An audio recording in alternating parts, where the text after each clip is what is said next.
chào tất cả các bạn.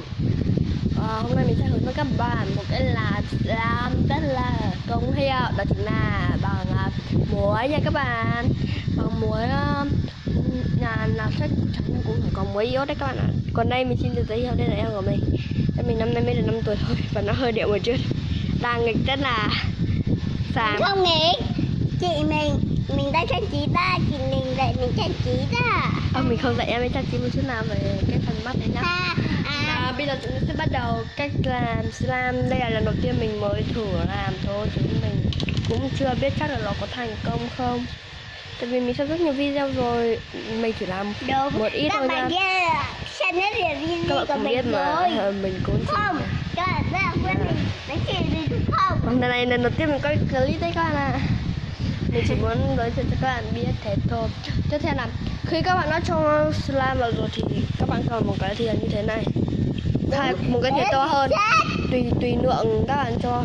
Còn nếu như mà các bạn có thìa này thì cũng tốt.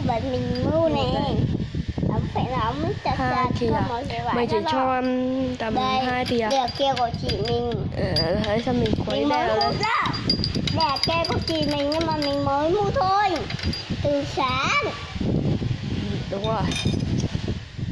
Tiếp theo là mình sẽ cho thêm một ít muối. Muối này thì phải là muối khô nha các bạn.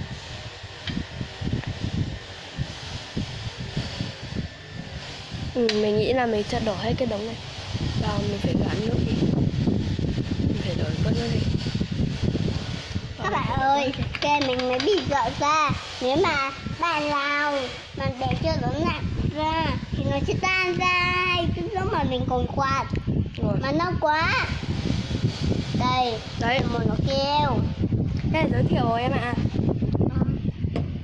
Ít dầu à. Đấy, xong mình cho muối đây và mình lại tiếp tục khuấy đều. Tiền là muối. Mình đã từ sáng đến bây giờ muối đó. Có khác gì cả, chẳng gọi mẹ đi. Nhi gọi đi, chị đang quay.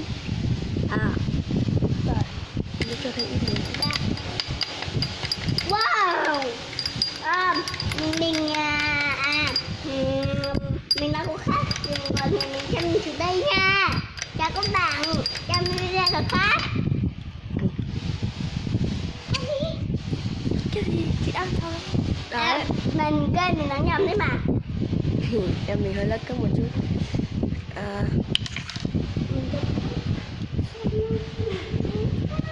cho thêm ít cao ở vào đấy thì mình cho quậy cao. Đúng quấy, cái thứ các bạn cơm nó sẽ đi chung. Chị ơi, đã chèn của Mỹ đã chị hứa rồi mà.